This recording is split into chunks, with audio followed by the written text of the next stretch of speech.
AJ news में आपका स्वागत है। मजलिस इत्तेहादुल मुस्लिमीन और बहुजन आघाड़ी की वंचित बहुजन आघाड़ी को आज एक ज़बरदस्त ताकत मिली है। स्वराज्य सेना महाराष्ट्र ने वंचित बहुजन आघाड़ी को लोकसभा इलेक्शन 2019 में अपना पाठिंबा जाहिर किया। इस मौके पर स्वराज्य सेना के प्रदेश अध्यक्ष तथा राष्ट्रीय सचिव फारूक अहमद ने कहा कि मुस्लिम और दलित को इंसाफ दिलाने के लिए स्वराज्य सेना ने बहुजन वंचित आघाड़ी को अपना पाठिंबा दिया है। इस मौके पर मजलिस इत्तेहादुल मुस्लिमीन के मराठवाड़ा सदर फिरोज लाला ने कहा कि मजलिस हमेशा से ही हर समाज को अपने साथ लेकर चलती है और हम इस बार लोकसभा में ज़रूर कामयाब होंगे।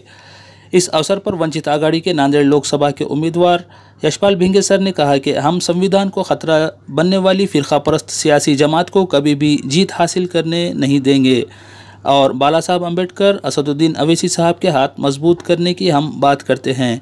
इस मौके पर कई लोग की वंचित बहुजन आघाड़ी में प्रवेश भी हुआ और उन्हें पद से भी नवाजा गया।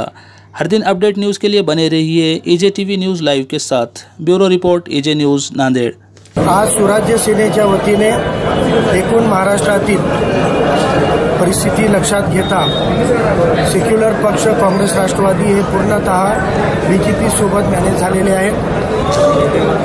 यूपीमध्ये बीजेपी सेनेची जागा कमी होणार आहे म्हणून अमित शहानं महाराष्ट्राचं पक्षच विकत घेतलं, काँग्रेस आणि राष्ट्रवादी। आणि हे गोष्ट ही बाब समोर आल्यानंतर त्यांचे उमेदवार बघता की सगळे ठिकाणी हरण्यासाठी ते लढाई लढत आहेत। अशा वेळेला महाराष्ट्रामध्ये वंचितांचा बहुजनांचा एक मोठं वादळ ॲडव्होकेट बाळासाहेब आंबेडकरांच्या माध्यमातून जे आज तिसरा पर्याय म्हणून समोर आलेला आहे, याला बळ देण्यासाठी आम्ही महाराष्ट्रातल्या जिथं जिथं आमच्या संघटनेचे कार्यकारिणी आहे, कार्यकर्ते मोठ्या संख्येने आहेत, शेतकरी आणि युवकांमध्ये, बेरोजगार युवकांमध्ये आमचे जे काम आहे त्या ठिकाणी आम्ही उमेदवार डिक्लेअर केलेले आहेत। अकोला, सोलापूरला बाळासाहेबांचा पाठिंबा आम्ही केलेला आहे। तसंच नांदेड सहित आम्ही 6 जागेवर पाठिंबा देत आहोत।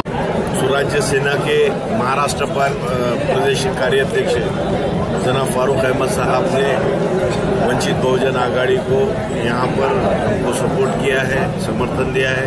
मैं उनका तहे दिल से शुक्रिया अदा करता हूँ और वंचित बहुजन आघाड़ी की बढ़ती हुई मकबूलियत यकीनन इस बात की गवाही है कि 2019 के अंदर वंचित बहुजन आघाड़ी के नांदेड़ जिले के लोकसभा के उम्मीदवार यशपाल जी भिंगे साहब इंशाअल्लाह ताला बड़ी लीड से यहाँ पर शुरू। एक तर मुळात ही जी स्वराज्य सेना आहे तर हीच मुळात एक वैचारिक चळवळ आहे।